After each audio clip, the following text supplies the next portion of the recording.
Vale. Bueno, pues nada, bienvenidos a la charla. Yo soy Ricardo, soy parte de Metadrop, que somos una empresa que nos dedicamos a hacer solamente Drupal. Y bueno, esto es una charla sobre Behavior Driven Development y BigHat, que empezamos a usar por sugerencia de un cliente que anda por aquí. Lo mismo me hace una pregunta puñetera luego, ya veremos. Y, y pues nada, ahí vamos.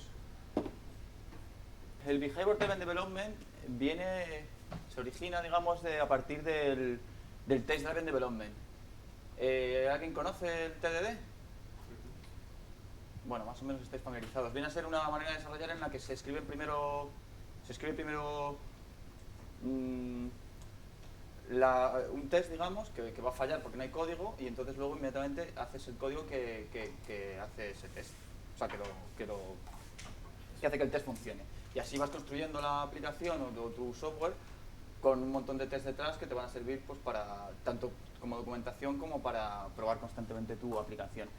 Sin embargo, tiene algunos problemas, o bueno, hay gente que ha dicho que tiene una serie de problemas y ha desarrollado el Behavior Driven Development, que para empezar permite escribir los tests de una forma, con un lenguaje natural que es comprensible tanto para desarrolladores como para gente que no sea desarrolladora, que es uno de los problemas del TDD, que los tests son un poco hostiles de ver porque tienen muchos detalles de implementación y al fin y al cabo son código.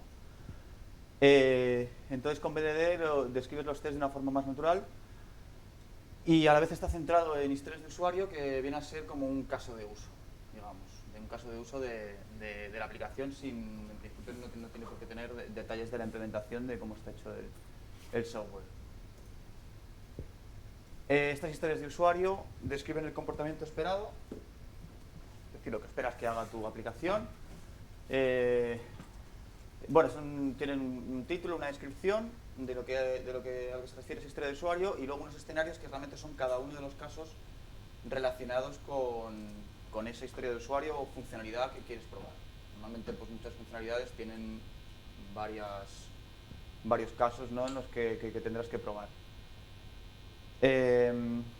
Los escenarios están compuestos por precondiciones, eventos y resultados esperados. Esto básicamente es pues normal en un test, ¿no? Lo que tienes que tener antes de empezar el test, el estado conocido, una serie de cosas que suceden durante el test, una serie de acciones, y luego pues el resultado que quieres o sea, que tiene que dar la aplicación, el resultado correcto. ¿De acuerdo? No sé si pues rápido, ¿no? O comprensible todo, ¿no? Vale. Entonces, BigHat es una herramienta que permite trabajar con BDD en entornos PHP. Está escrito en PHP, necesitas PHP 5.3.1 por lo menos, y está inspirado en Cucumber, que es el BDD para Ruby. Que vamos, ahora mismo no sé si es el primero que salió, pero bueno, está basado fuertemente en Cucumber. Los componentes básicos de BigHat son, bueno, el Gherkin, que es el lenguaje que se utiliza para describir los tests, que no es que sea un lenguaje de programación, sino que es como, bueno, ahora lo veréis, es la forma de escribir los tests que realmente te permite hacerlo de una manera bastante natural. Y luego Mink, que es el componente que simula el navegador web y ataca a la aplicación web. Es que se encarga, digamos, de atacar a tu aplicación, obtener los resultados y examinarlos. Y el BigHat, digamos, que es, pues eso, pegamento, es lo que está un poco en medio, que se encarga de controlar todo.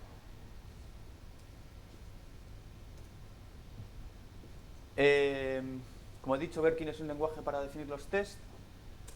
Llama a cada una de las historias de usuario, las llama features. Perdonad que se nombre así, vamos, que os cambie el nombre, pero es que en BDD lo llaman en historias de usuario y BigHat lo llama features. De hecho, cada una de las historias de usuario, features, pues van en un fichero que se llama .feature, que ya sé que coincide además con el feature de Drupal y todo esto, pero bueno, intentaremos sobrellevarlo. Y de hecho tenéis aquí, esto sería esto sería un una feature usando Gherkin. Luego veremos cómo esto se convierte en un test real, pero esto es para que veáis que realmente los tests son bastante comprensibles incluso para alguien que no sea desarrollador.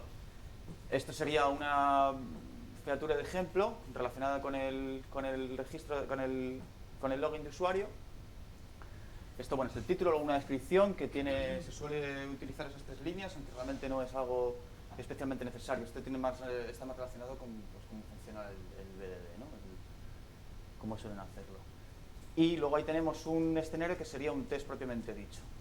Tiene su nombre y luego una serie de pasos que es donde está la parte importante, digamos. Estos pasos son los que se irían ejecutando para ir realizando el test sobre la aplicación. Como veis, obviamente, es el lenguaje natural y ahora veremos... A ver un momento. Vale, ahora más adelante os explico cómo se traduce a código. Pero básicamente se escriben una serie de frases que describen el comportamiento de la aplicación y realmente la gracia de esto, o una de las gracias del BDD, es que sería posible incluso que el cliente o el usuario final de la aplicación escriba los tests, o por lo menos los deje bastante apañados, porque como veis es algo que, en fin, que cualquiera puede ver y escribir. Incluso lo suyo es, se puede utilizar estos tests como test de aceptación. ¿Sabéis lo que son los test de aceptación? ¿Alguien no sabe lo que es? Bueno, los test de aceptación se supone que son tests en los que te pones de acuerdo, digamos, por ejemplo, entre cliente y desarrollador y describen las funcionalidades o las cosas que debería cumplir el software para que el cliente acepte el desarrollo.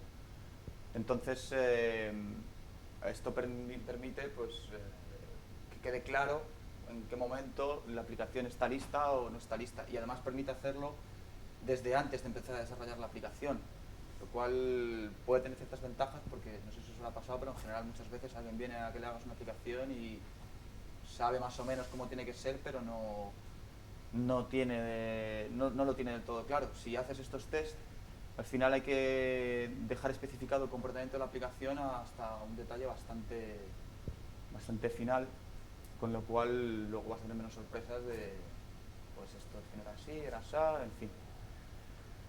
Entonces, bueno, pues es una de las ventajas del BDD. ¿Más o menos me seguís? Vale.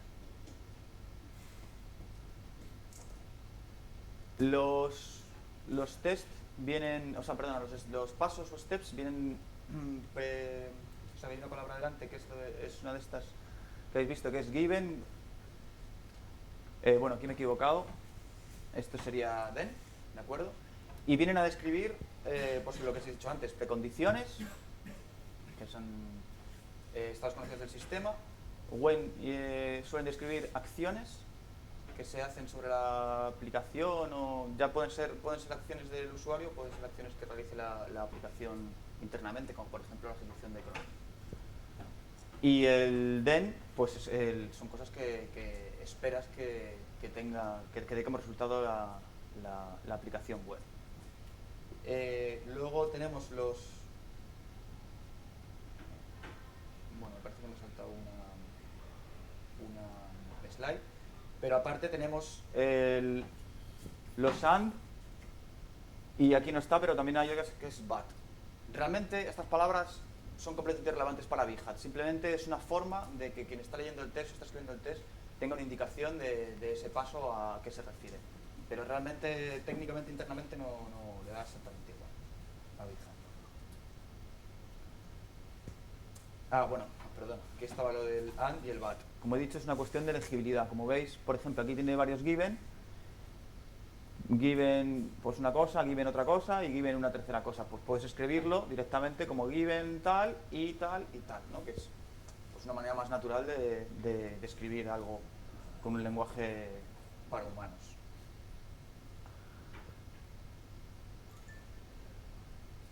Como os he dicho, no distingue entre tipos de steps, le da igual la palabra que tenga antes. Y lo que hace Bhat es mapear cada step, lo mapea a una función PHP que es la que se encarga de hacer pues lo que implique ese step. Ahora lo veremos con un poco más de detalle. Realmente el contenido de la función es lo que determina si es una precondición, una acción o una postcondición. ¿De acuerdo? Evidentemente, si la función lo que hace es comprobar un resultado, pues será una función que lo que haga es comprobar una postcondición.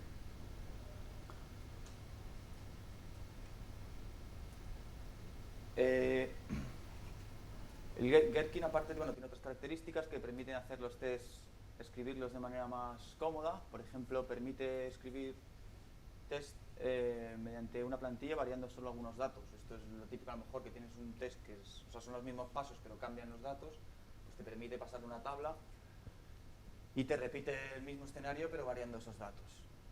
Te permite definir también una serie de backgrounds lo llama, que realmente son precondiciones que se ejecutan antes de cada test. Esto es lo típico para poner el sistema en un estado conocido.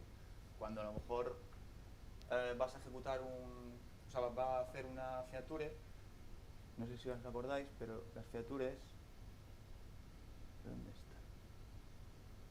Aquí, una feature se compone de varios escenarios, entonces con el background puedes hacer que cada uno de los escenarios se ejecute siempre a partir de un estado concreto inicial.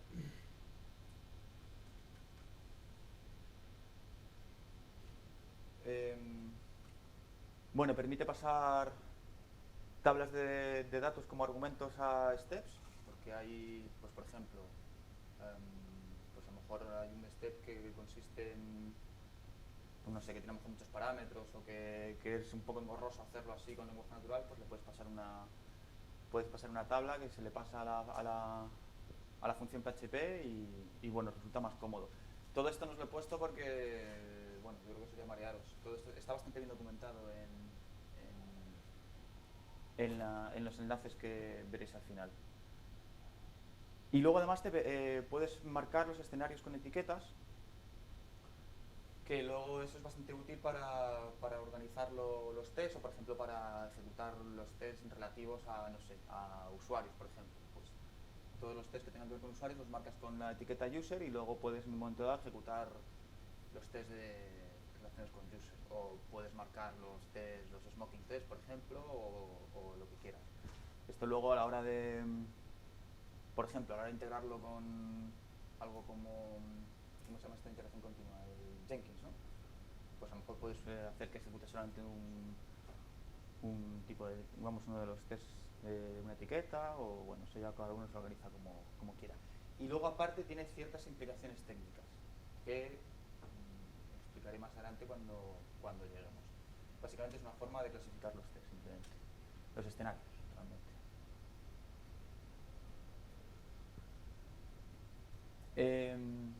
El mapeado de funciones, que es donde llegamos a la parte, ¿no?, de pues cómo pasamos de ese texto, que no tiene nada de informático, digamos, a una ejecución real de cosas sobre nuestra aplicación. Pues Bhat se basa en expresiones regulares. Entonces, lo que se hace es que cuando en los ficheros fuente donde se definen las funciones que representan los tests, como por ejemplo esta, primero hay un comentario con una palabra clave que realmente, bueno, no es relevante, como hemos dicho antes, pero bueno, se suele poner la que suele estar asociada a esa frase, y luego se escribe una expresión regular que luego Bhat usará con los tests que hay con los steps que hay en los escenarios, para saber exactamente a qué se corresponde cada paso. Entonces, por ejemplo, cuando él llegue a un paso que sea esto, ¿no? When I click my account, él sabe que hay una función, que en este caso se llama iClick, que se corresponde con esta frase, y de hecho aquí, como veis, está lo que sería el parámetro para la función, y de esta forma él sabe cuál es la función que tiene que ejecutar para cada paso. Sí, digamos que Bhat parsea los ficheros fuente donde están la definición de los pasos, asocia cada paso a una expresión regular, y a la hora luego de leer los escenarios, es decir, de ir procesando cada uno de los pasos, compara ese paso con las diferentes expresiones regulares que tiene. De manera que se supone que identificará una única función que represente ese paso, y entonces simplemente lo que hace es ejecutar el código de esa función. Esto es un poco hostil, yo sé que a mucha gente lo del tema de las expresiones regulares le da un poco de cosica. Entonces el Big Hat es bastante simpático, y entonces cuando él no encuentra una función acorde a un paso de Big Hat, lo que hace es sugerirte la implementación. Aquí veo que no se ve nada, no se ve absolutamente nada, ¿no? Bueno, cuando ejecutas Big Hat y él encuentra un paso que no tiene una función asociada, lo que te hace es mostrarte el código que tú tienes que poner dentro de los fuentes donde van tus pasos para hacer una función que represente ese paso. En este caso, no. Puedes marcarlo. Es que es una presentación. Bueno, lo puedo en modo edición. Bueno, es que es una imagen. Entonces,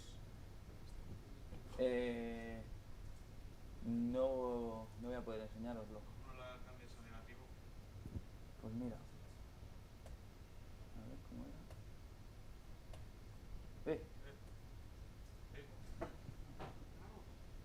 Se ve. La pantalla completa.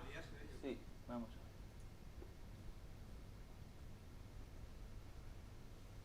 A ver, chiquitín. Mejor, ¿no? Vale, entonces Bueno. A ver si ya podemos.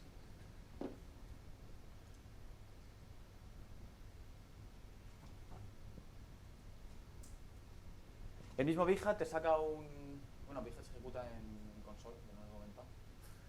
Vale. Entonces, cuando lo ejecutas en consola, te va a sacar, cuando llega a ese paso, te va a sacar un mensaje como este, ¿no? Que te dice, puedes implementar la definición No está muy bien la frase, la verdad. Bueno, con el siguiente código. Entonces él ya te da el comentario con la expresión regular que se corresponde con ese paso. Y bueno, un ejemplo de implementación, y lo que hace es meterle un lanzamiento de excepción, porque en Big Hat, cuando falla un test, lo que hace es simplemente que lance una excepción. Cualquier función de estas que lance una excepción significa normalmente que el test ha fallado. Bueno, hay algunos casos especiales, ¿no? Como por ejemplo aquí, que lanza una excepción indicando que el paso no está aún implementado.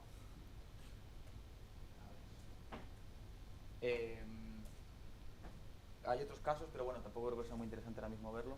Eso yo creo que si os interesa, pues lo podéis ver en la documentación de Entonces, hasta ahora en realidad lo que os he comentado podría valer para probar cualquier cosa, no solamente una aplicación web. Realmente, de hecho, en los ejemplos de Big Hat, quiero recordar que te habla de cómo probar el comando ls de Unix. Entonces, nosotros realmente lo que nos interesa es probar el Big Hat en el entorno web, claro, que es lo que realmente nos es útil. Entonces, para eso viene en nuestra ayuda Mink. Mink es un componente de Big Hat que se define como un framework de test de aceptación para aplicaciones web, que está escrito en PHP 5.3 también, que realmente lo que hace es simular el navegador web atacando a nuestra aplicación web. Algunos de los emuladores que utiliza son el Goat, no sé cómo se pronuncia, Goat, que es, bueno, ahora hablaremos de él, o Selenium o Sassy. Además, Mink incluye muchos pasos relacionados con el testing de aplicaciones web, porque claro, si cada vez que quieres escribes un paso, tienes que implementarlo, pues hay muchos pasos así generales, ¿no? De acceder a una URL o cosas así que no tiene sentido que lo hagas tú. Pues eso ya te los da Mink. Entonces, de los emuladores que vienen con Mink, bueno, en general cuando se prueban aplicaciones web hay dos tipos de navegadores. Están los Headless Browser Emulators, que realmente Son emuladores de navegadores que lo que hacen es hacer la petición a tu aplicación, obtener el resultado y bueno, pues pasearlo y hacer pues hacer las comprobaciones que sean necesarias. Son muy rápidos a la hora de probar, porque al fin y al cabo no necesitan demasiados recursos, son sencillos y no necesitan ningún navegador real ni un servidor gráfico. Al final es como hacer salvando las distancias, es como hacer un wget a una URL y examinar el resultado. El mayor problema es que no tienen soporte para JavaScript o Ajax, lo cual, pues claro, para probar aplicaciones web con interacciones de JavaScript, pues evidentemente es un problema. Sin embargo, para otras cosas pues va muy bien porque es realmente rápido comparado con los otros tipos de emuladores, de controladores que son los que controlan los navegadores. Estos otros tipos de... no sé cómo llamarlo exactamente.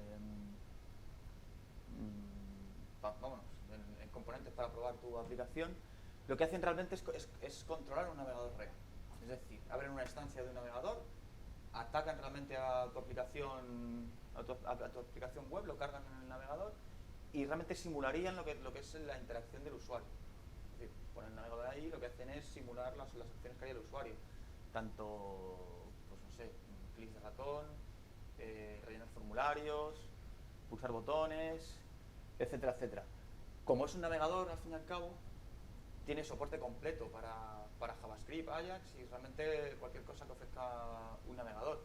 De hecho, con estos controladores con estos puedes incluso, por ejemplo, hacer una prueba que incluya acceder a varias webs. Puedes hacer una prueba de compra que incluya ir a tu aplicación web, coger las cosas, meterlas en el carrito, ir a pagar, irte, por ejemplo, a la web de Sermepa, es uno de los típicos métodos de pago aquí en España, meter los datos en esa web de Sermepa, en el TPV de Sermepa, y volver a tu aplicación web. Con lo cual, pues bueno, permiten bastante, prácticamente todo. El problema, claro, es que necesitan un navegador instalado, son más complejos de configurar y son bastante más lentos de ejecutar, obviamente, porque tienes que levantar aparte de que necesitas un servidor un servidor gráfico o algo parecido, necesitas levantar el programa, necesitas que el navegador web tiene toda su complejidad, ¿no?, incluida, de acceder, cargar las páginas, ejecutar todo el JavaScript, etcétera, etcétera, etcétera. Entonces, cuando tienes una aplicación con muchísimos tests, es un problema si lo haces todo con ese tipo de navegadores, porque pues, vas a tardar mucho en hacerlos. Entonces, esa es una de las ventajas de Mink, precisamente, que te permite escribir test que Mink ejecutará. En unos casos los puede ejecutar con un emulador de estos sencillo, o si lo necesita puede lanzar un navegador completo para hacer la prueba. Con lo cual podrías tener un montón de pruebas sencillas que no necesiten JavaScript, etcétera, etcétera, haciéndolo con un headless browser, y las pruebas más gordas con JavaScript pues lanzan con los navegadores reales. Y de todo eso se encarga Mink, porque realmente, bueno, lo que te hace es Mink te abstrae de las diferencias entre navegadores. Y entonces, por ejemplo, hay funciones, digamos, de Mink que te permiten, pues no sé, por ejemplo, comprobar si existe un determinado elemento con un identificador. Tú en realidad cuando escribes el test, si no te valen, digamos, los pasos que te vienen con Mink y quieres escribirte un paso propio en el cual quieres hacer algo como comprobar un ID en el resultado, no te tienes que preocupar por qué emulador estás usando. Eso ya se encarga Mink. Tú simplemente le dices a Mink que quieres que esté tal ID y él ya se encarga de, si estás usando Good, Selenium o lo que sea, ya se encarga de decidir si está o no está. Obviamente hay ciertas interacciones que no son posibles. Si a un navegador, a un emulador de estos de headless le dices que quieres hacer clic sobre algo, pues te va a decir que no es posible porque no es un navegador. Pero Pero, pero vamos, en general te permite abstraerte y te permite tener mezclados los tests, vamos. Y aparte, bueno, Mink facilita el control, aparte del control del navegador y el análisis de la página o manipulación de elementos, es decir, pues eso, rellenar formularios, enviarlos, etcétera, etcétera. Más o menos es comprensible, ¿no? Sí. Más para pruebas de interacción y aceptación, digamos. Sí, es... Más tipo pruebas Selenium que PHP. Sí, bueno, se supone que se pueden hacer pruebas unitarias con BigHat y de hecho hay por una presentación que te dice que puedes hacer todo tipo de pruebas. Lo que pasa es que yo creo que tal y como está Drupal ahora mismo pues es un poco complejo.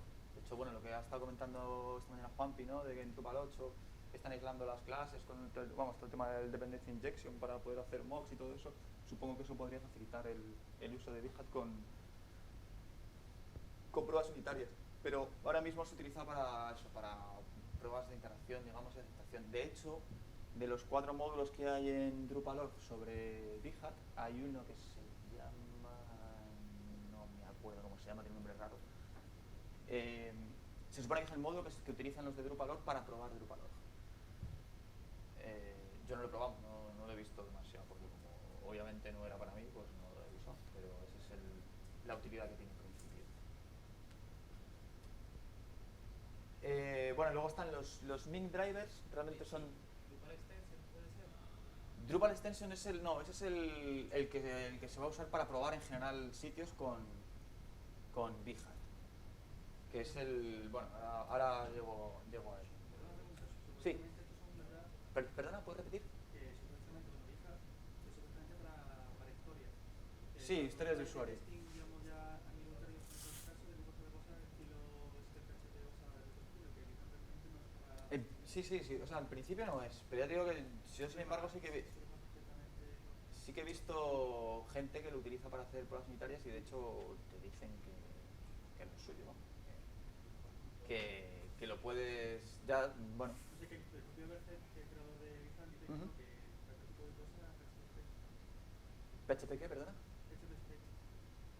Sí, bueno, es que cuando hablas, cuando hablas del BDD hay una división y habla del spec y de las historias de usuario. Y efectivamente BigHat está orientado a historias de usuario, pero bueno, ya sabes que a la gente le gusta cambiar las cosas de sitio. Yo es que, vamos, estos días he estado mirando precisamente una presentación que hablaba de hacer todo tipo de test con BigHat y me pareció curioso. Pero claro, tampoco me he metido mucho realmente a mirarlo. Y de hecho, bueno, yo en BDD lo conozco justo, realmente. Tampoco lo he mirado, sobre todo me he mirado mucho BigHat y la filosofía de BDD en realidad la debería de aplicar más, o sea, tengo más conocimiento teórico, digamos. ¿Dónde está? Los controladores de Mink, estos son son los componentes que abstraen a Mink de los diferentes navegadores. He puesto aquí creo que son todos los que hay en principio, que es el Boot Driver, no, bueno, hay más, de hecho. Bueno, el Boot Driver, que es un headless browser. Este está escrito por uno de los creadores de Symfony. Este es muy sencillo, muy rápido, muy fino, pero no tiene JavaScript, como hemos dicho antes. El Sagi, que es un controlador de navegador, se supone que es compatible con todos los navegadores y tiene un instalador muy bonito para todos los sistemas operativos y es lo más bonito que hay. Se supone que es incluso mejor que, vamos, supera Selenium. Yo no lo he probado, así que no os puedo decir, pero se supone que está muy bien. Y luego el Zombie Driver, que es un headless browser también, pero está escrito en Node.js y permite interacciones con JavaScript. Tampoco lo he probado, así que no os puedo decir mucho más. Y bueno, luego el Selenium Driver y el Selenium 2 Driver, que es para hacer test con Selenium y con Selenium 2. Yo realmente he usado el Selenium 2 porque en el momento que me puse me era más sencillo y bueno, va bien, tiene algunas puñetas a veces, pero hace lo que tiene que hacer.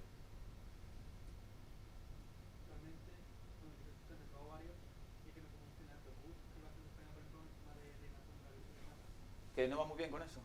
Pues, por ejemplo, tampoco vamos a ver que no funciona de esos, ¿Cuál? de Selenium tiene una función. Sí, pero claro, pero el Selenium es más pesado. De los ligeros, porque había un otro, luego estaba el Phantom. Hay dos drivers, digamos, que eso se proporciona. ¿Qué verdad? Es que te digo un poco más. Symfony 2, dos drivers, que digamos que se trae de sector Selenium que utiliza. Y después está el que no es de boot, pasa que por ejemplo tiene muchos problemas el tema de rellenar formularios. Al final con el tema del DOM da bastante. Ajá, da bastante guerra. Pues bueno, la verdad es que el realidad vieja tiene bastante camino, o sea, terreno. En Dime. Selenium tú cuando para ejecutar los test puedes incluso determinar velocidad de la ejecución. ¿Dices una característica de Selenium? En Selenium, sí, en plugin de Firefox por lo menos Pero es que esto no utiliza plugin, no utiliza el plugin de... no utiliza que coge. No, ahora vamos, lo tengo preparado, o sea, ahora lo vamos a ver. Bueno, es un test absolutamente absurdo. No lanza pero Selenium como tal, sino que No, coge el test, no. se lo come y lo ejecuta. Metes creo que llaman servidor Selenium o algo así, está escrito en Java, y entonces lo que hace es que el Vija se conecta a ese servidor y el servidor lanza una instancia de Firefox limpia, sin extensiones. Más opción de carga. ¿Es que, perdón? De carga, A mí no me ha ido mal, la verdad. No sé, lo mismo no lo he estresado suficiente. Pero no me ha ido mal. Bueno, lo que sí iba a contar de las etiquetas de escenario. Bueno, las etiquetas se ponen encima del escenario con una arroba y pones la cadena que quieras. Entonces tú pones las etiquetas que te salga de la real gana. Pero hay algunas que son especiales. Concretamente la de JavaScript lo que hace es que Mink salta a usar un controlador que soporte JavaScript. Normalmente es el Selenium si no le dices nada. Entonces, pues eso, tú puedes tener tus features con tus escenarios y mientras tú no le digas nada, él probablemente lo ejecute con un controlador ligero, de manera que es más o menos rápido y va bien.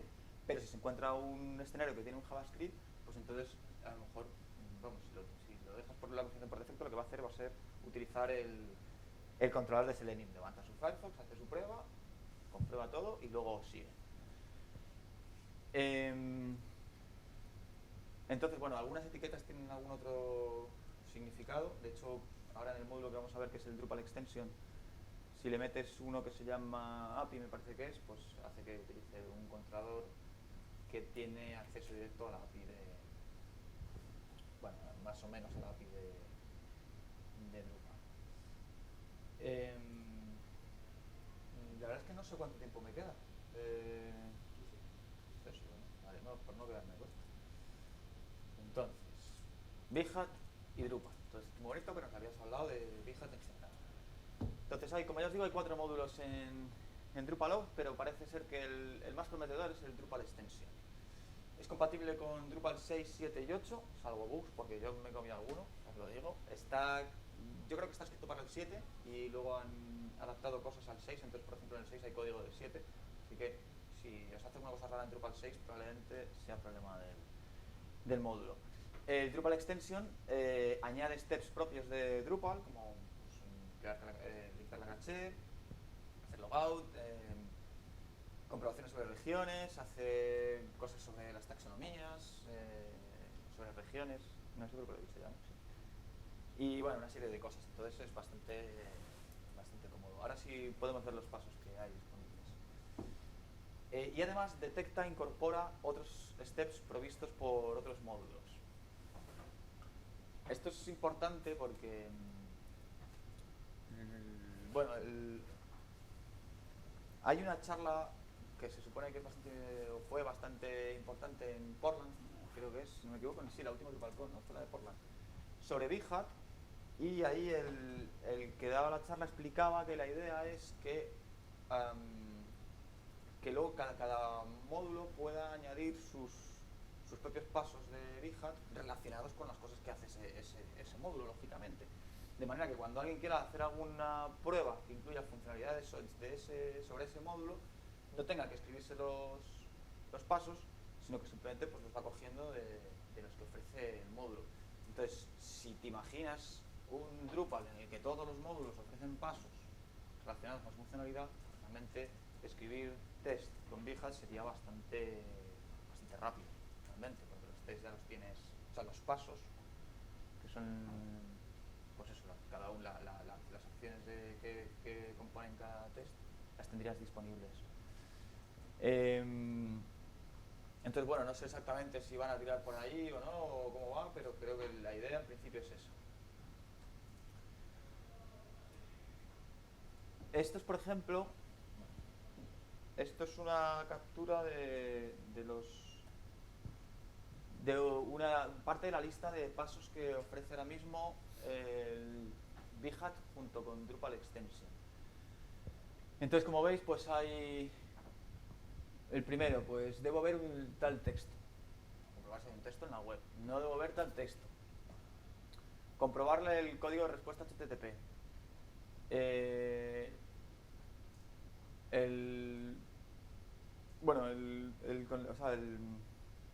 Para chequear y deschequear checkbox, seleccionar radio buttons, ver que es el usuario anónimo, asegurarse de que no estás logado, en fin, todos esos son pasos que tú puedes meter en tu test. Obviamente, pues habrá veces, por ejemplo, que quieras hacer un test asegurándote que el usuario no está logado, pues utilizas el I am not logged in.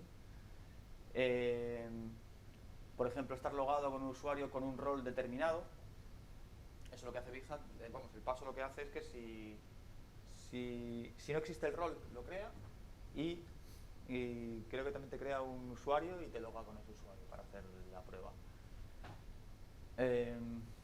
Ejecución de cron, limpieza de cachés, ver un nodo con tal título, en fin. Son bastante generales, como podéis ver, pero bueno, ya te permiten hacer pasos directamente relacionados sobre Drupal. Si queréis, luego, vamos, si tenéis curiosidad, luego puedo enseñar todos los pasos que hay así de primeras, pero lo tengo aquí funcionando. Drupal Extension además incluye estos tres controladores, aparte de los que os he contado antes, incluye estos tres controladores que básicamente son el del black box, que yo creo que realmente, vamos, creo que simplemente prácticamente debe ser un boot, porque no hace mucho más. Luego tienes el controlador Drus, que lo que hace es incluye ciertas funcionalidades de Drupal. Bueno, como veis está más o menos resumido. Por ejemplo, crear usuarios. Pues con el black box directamente no lo puedes hacer. Evidentemente siempre lo puedes hacer utilizando la interfaz web de Drupal, digamos, antes que lo hiciesen, pero ciertos controladores ya te permiten hacerlo de una manera más rápida, ¿no? Entonces, bueno, básicamente el Drus permite hacer las cosas que hace Drus, y luego el Drupal API te permite ya tener un acceso más completo a Drupal. De todas maneras, si no recuerdo mal, y esto, bueno, es que como hay muchas posibilidades, pues yo no las he probado todas, pero normalmente cuando ejecutas un test y estás en la máquina local, y tu aplicación web está en la máquina local donde estás ejecutando todo, donde está tu Drupal, está el Behat y tal, las funciones PHP se ejecutan dentro del contexto de Drupal. O sea que puedes llamar directamente a cualquier función de la API de Drupal. Eso, pues a la hora de hacer pasos, de hacer comprobaciones, etcétera, pues puede ser bastante cómodo, claro.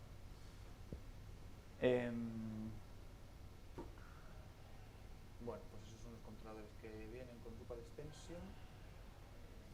Luego, evidentemente, puedes escribir tus steps propios. No me voy a poner a explicarlo porque es complicado, tendría que tirar un buen rato, y lo mismo cometo algún error porque lo he hecho, pero tampoco me lo sé de arriba abajo perfecto. Realmente lo que tienes que hacer es hacer una subclase de una clase que es Drupal Context. Esto para hacerlo con Drupal Extension. Y dentro de esa clase añades los métodos con su expresión regular, que es lo que os he enseñado antes. ¿Os acordáis, no? El comentario con el cuerpo. ¿Cuánto? 10 minutos. Vale, guay. Y luego Behat tiene hooks, fíjate qué cosa. Entonces, dentro de tu clase puedes escribir unas funciones que se ejecutan, pues lo típico. Antes de empezar en la suite, después, antes de ejecutar una historia de usuario, después, antes de ejecutar cada escenario, hay una serie de puntos en que te puedes enganchar para pues, hacer lo que requieras hacer. ¿De acuerdo? Eso está bastante bien explicado en la documentación de Behance. Yo creo que lo más complicado al principio es ver un poco la foto en general de cómo funciona, que es lo que intento explicar. Pero la documentación de Behance yo creo que está bastante clara.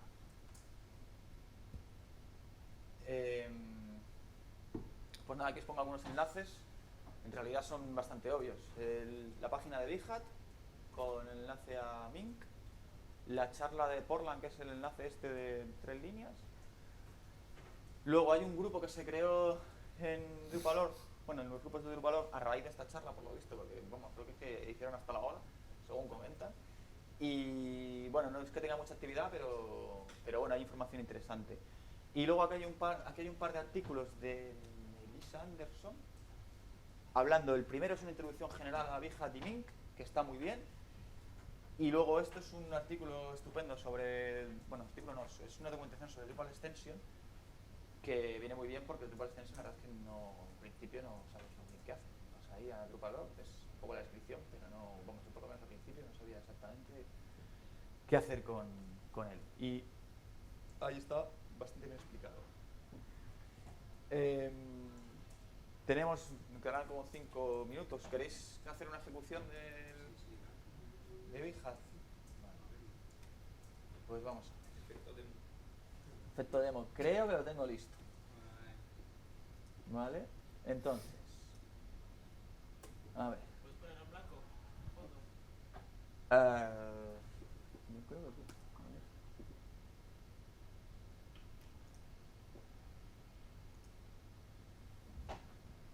Así se ve mejor, ¿no? Por ejemplo.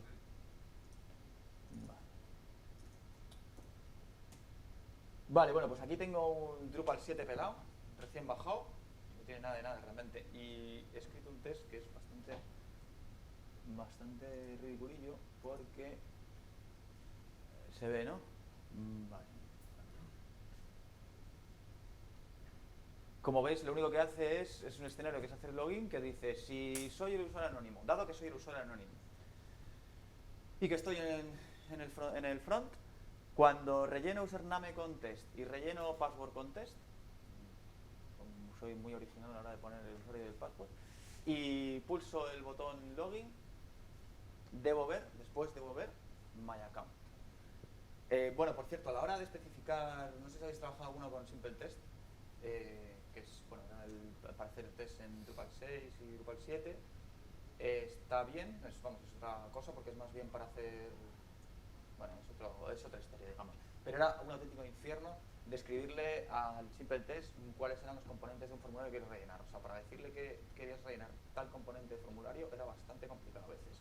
El Behance es bastante más simpático en ese sentido, entonces le puedes meter pues, el identificador, le puedes meter la etiqueta que haya cerca, no sé si le puedes meter alguna clase, es bastante simpático en ese sentido. Bueno, entonces, esto como veis es simplemente un login, ¿de acuerdo? Entonces, si yo ahora, estando aquí dentro de mi Drupal, ejecuto Behance, bueno, no se ve muy bien porque en esas líneas no sé exactamente a qué vienen, las líneas de comentario, pero bueno, como veis, empieza con un test, empieza con el escenario y va ejecutando cada uno de los pasos, ¿de acuerdo? Y al final pues te pone el resultado, te dice un escenario correcto, 6 pasos ejecutados correctamente. Luego, bueno, si tuvieses otro de errores, lo que sea, pues te saldría todo eso resumido. Y luego quería enseñaros la ejecución con Selenium, que es así como la más llamativa, y no es demasiado difícil hacer que funcione con el Selenium. Lo que hay que hacer es básicamente bajarte un jar de Selenium y ejecutarlo con Java. Además funciona con el Java con el que viene en la paquetería, directamente no hay que hacer nada raro. Entonces, yo aquí ejecuto el servidor este de Selenium, me voy al test y lo que voy a hacer, si os acordáis, es meterle la etiqueta de JavaScript para que Mink lo detecte que necesita JavaScript, lo cual es mentira, pero bueno, nos vale en este momento. Y lance el Selenium en vez de utilizar un controlador que no tenga JavaScript. Entonces,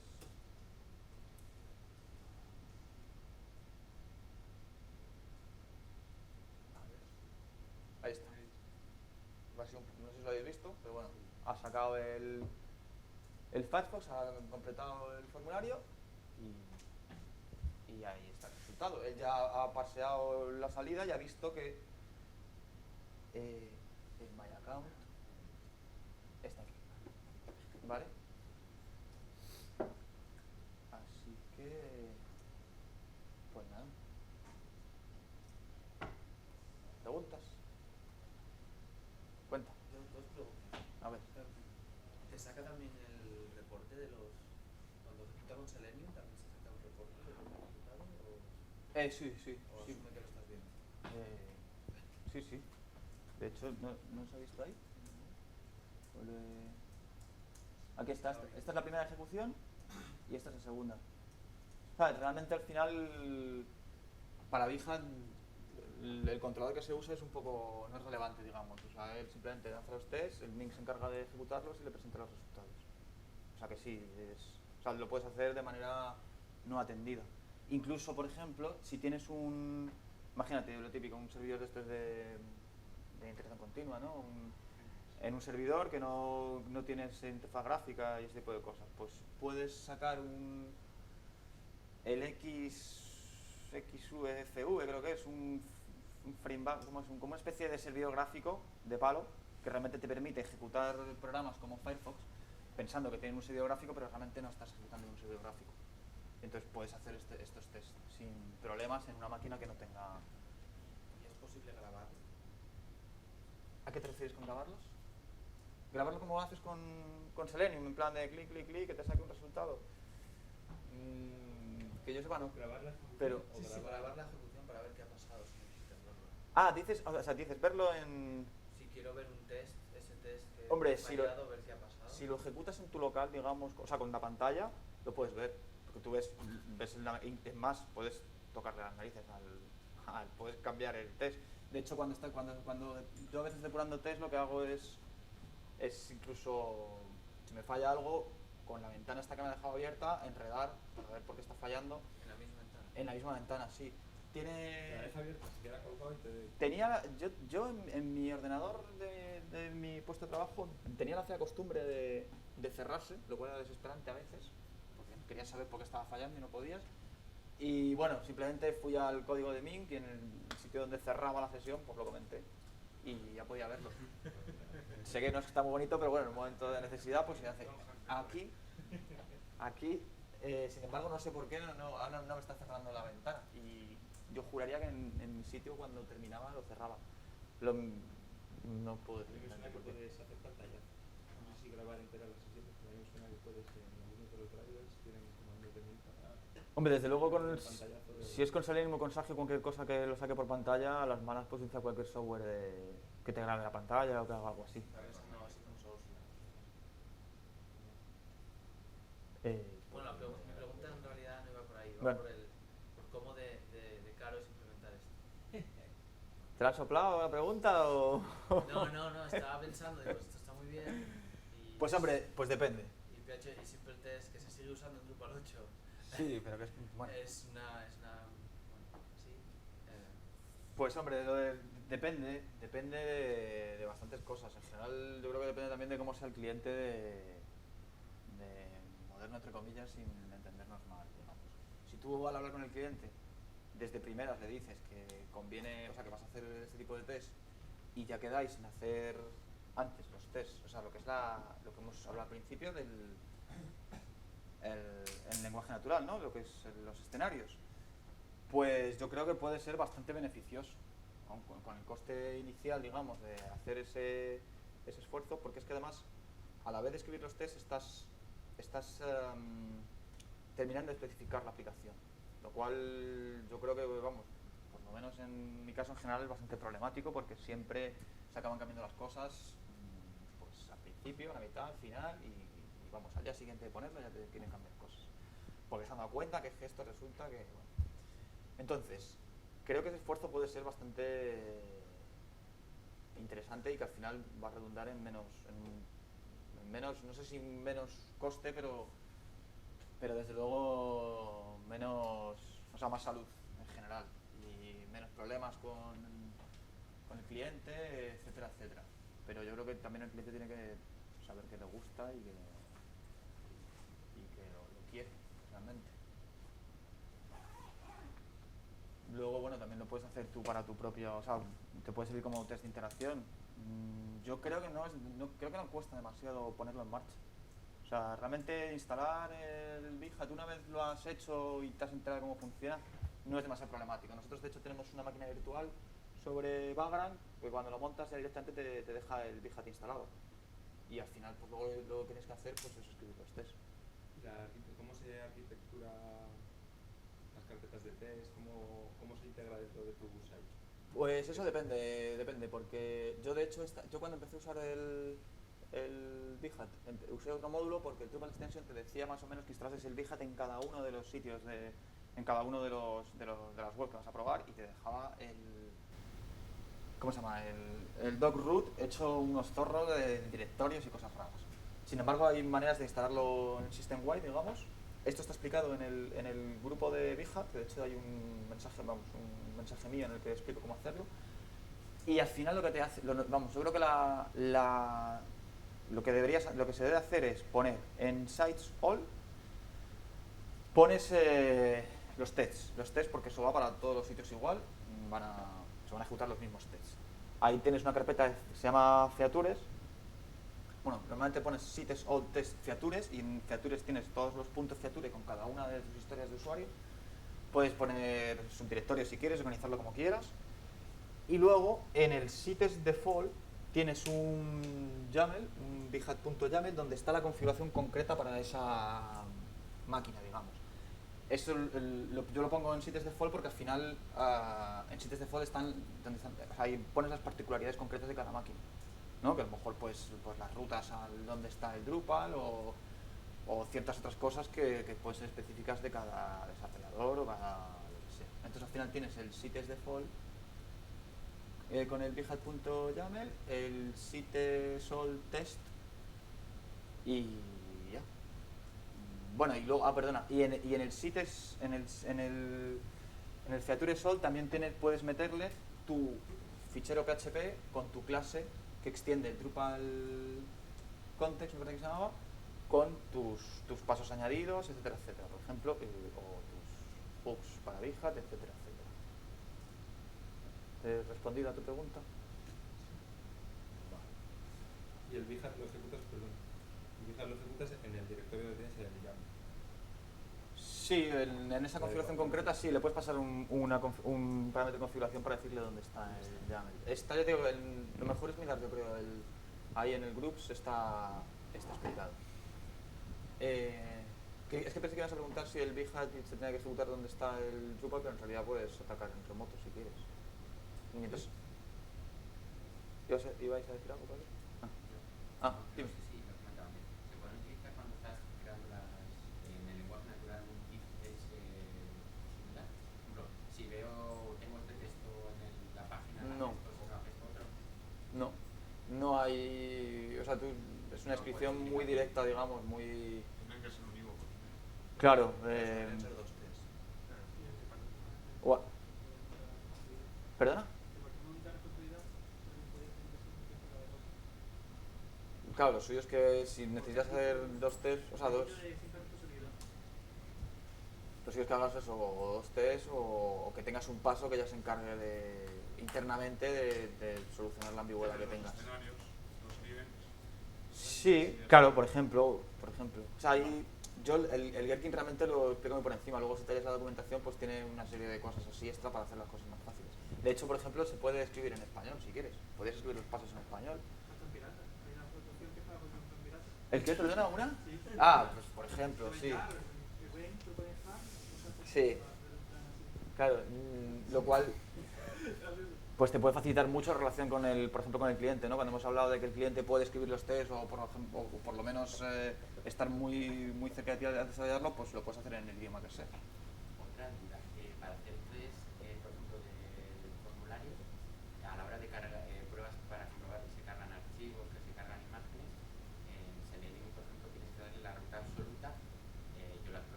Ujú. prueba.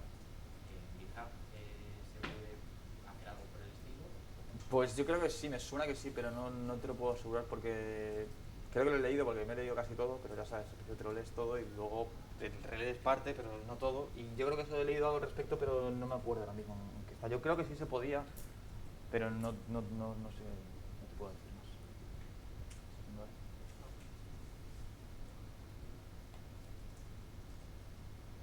¿Alguna pregunta más? ¿O ya? Pues nada, hemos acabado. ¿Gestures? ¿Rollo con la base de datos antes de hacer cambios? Gestures has dicho. O sea, para trabajar con una base de datos de pruebas, tú tienes tu entorno de trabajo. Puedes clonas, tienes... eso por ejemplo, uno de los módulos que había en VHAT, que se llama VHAT Testing, lo que hacía era utilizar la infraestructura de Simple Test para hacer una copia de la base de datos sobre la que hacer los tests. De manera que podías decirle que hiciese los tests sobre la base de datos actual, real, o sobre una copia. Evidentemente el problema de hacerlos una copia es más lento. Claro, pero no tocas el contenido de la base de datos. Entonces, ya te digo, con los hooks estos y con las funciones que ejecutas antes de cada test, te lo podrías montar de la manera que fuese, que quisieses, vamos. Pero es que ya depende de tu infraestructura, porque por ejemplo si utilizas eso, un Jenkins o algo así, pues se supone que el Jenkins ya se encargará de montarte ahí un sitio con la base de datos que sea. Y tú no deberías de importarte a lo mejor, bueno, creo que el Jenkins se encarga ya de cargarte la base de datos cada vez y tal. Bueno, perdonad que hay que cortar ya. ¿Vale? Pues nada, muchas gracias por venir.